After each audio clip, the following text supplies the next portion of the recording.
Hello guys! Hello! This is for Libra.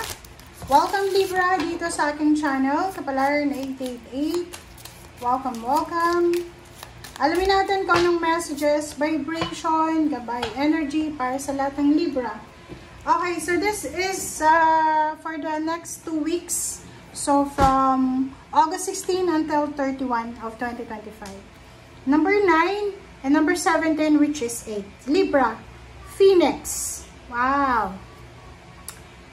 How's that for a happily ever after? So, sinasabi ng baraha sa'yo, Libra, na there's incoming success. Yung parang sinasabi ng baraha dito, Libra, na galing ka sa hirap, galing ka sa problema, galing ka sa down point, sa low point ng buhay mo, and parating na yung parang redemption or resurrection dito. Okay? So, comment down below if sawang-sawa ka na sa sitwasyon mo sa ngayon. Stay positive, just wait na darating yung panahon, perfect timing para sa'yo.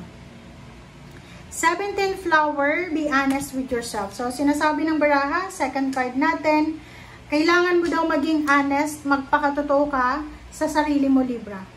Maging totoo ka sa kung ano yung gusto mo, magpakatotoo ka kung ano yung ayaw mo, magpakatotoo ka kung ano yung plano mo sa buhay.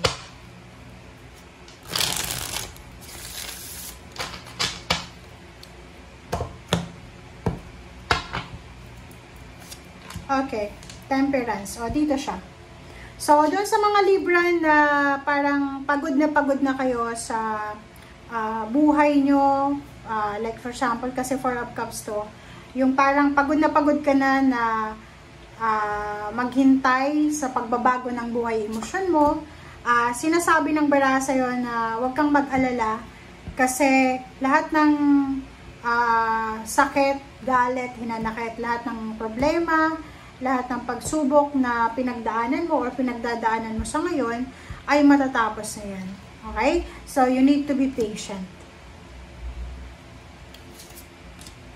Alright, so, Libra, sinasabi ng baraha na maybe the problem na parang kino-contemplate mo ngayon is financial problem. Maybe pagod ka na magtrabaho, na parang hindi ka makaipon ng pera, parang feeling mo sumusweldo ka, nagtatrabaho ka, and then wala naman na nakukuha. Okay? So, sinasabi ng baraha sa'yo dito na huwag kang mag-alala, kasi there's a good news about finances. Possible na makahawa ka ng malaking halagang pera na pwedeng magdala sa'yo ng sobrang saya.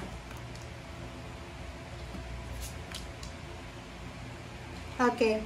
So, dito naman sinasabi ng baraha Libra na in the next few months, maybe 6 months ago, 6 months, after 6 months, or ano ba yan? Or maybe 6 months ago, meron na water sign, Pisces, Scorpion, Cancer na tumutulong sa'yo para mabalance yung pera mo. But, ngayon, parang nakikita ko na wala na. But, sinasabi ng baraha sa'yo na maybe 6 months from now, bibigyan ka ng pagkakataon ng universe na makahanap ulit ng tao na possible na makakatulong sa'yo. 10 of Pentacles, so sinasabi ng baraha sa'yo na just always be positive, be patient, kasi etong 10 of Pentacles na to, tsaka 2 of Pentacles, eto yung direction na pupuntahan mo. Kumbaga, ano man itong pinagdaanan mo na financial problems, or meron kang pinagdadaanan ngayon na financial problems, sinasabi ng baraha na parte yan ng buhay mo. But ang future na naghihintay sa'yo ay hindi yan. Ibig sabihin, isang masaya, happy news, happy success, joyful success in terms of money. Like dati walang tumutulong sa'yo. Ngayon, maybe nakatagpo ka ng tao na pwedeng magpautang sa'yo, pwedeng tulungan ka financially, or pwedeng gabayan ka sa kung ano man na problema mo sa pera. Okay.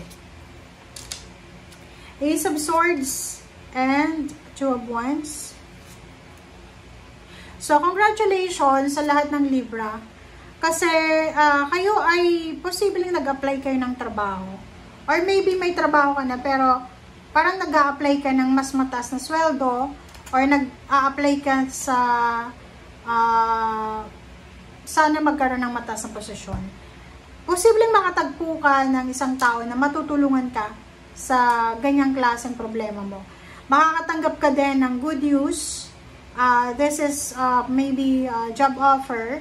Kung ikaw ay nag-a-apply pa lang, pwedeng makatanggap ka ng good news from Fire Sign Leo, Aries, Sagittarius na pwedeng mag-offer sa'yo ng pera or advance payment or kano pa man. And posibleng yung mga problema nyo sa pera ay masolusyonan because of that offer. Okay. Fire Sign Leo, Aries, Sagittarius. Or maybe yon, if you are married, pwede may karelasyon ka or married ka sa Fire Sign Leo, Aries, Sagittarius. Especially sa Leo. Yung asawa mo na yan, babae man or lalaki, possible na siya ang gumawa ng paraan para maresolbahan yung problema mo. Okay. 8 of Swords. Okay, next. Diba? Sabi ko sa'yo it's either yung iba pagod na sa trabaho, or yung iba pagod na sa pag-a-apply ng trabaho, or yung iba ay pagod na sa pagiging unemployed. Okay?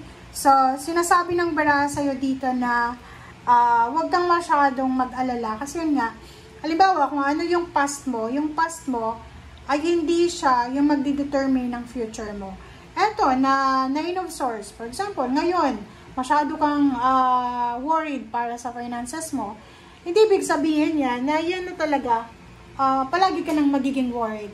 Kasi bilog ang mundo Diba? Bilog ang mundo, diba? Gumagalaw, parang bolang kristal.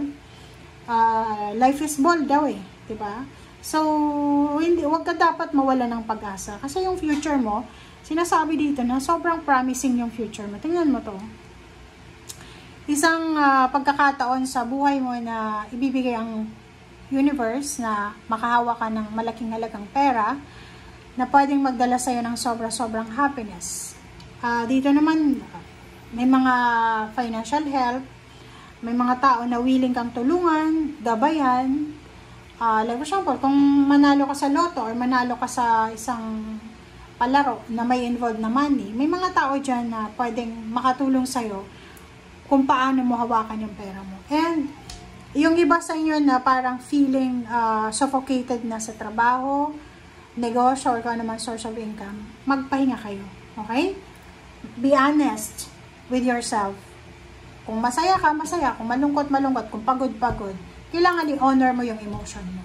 Okay? Thank you guys. Bye!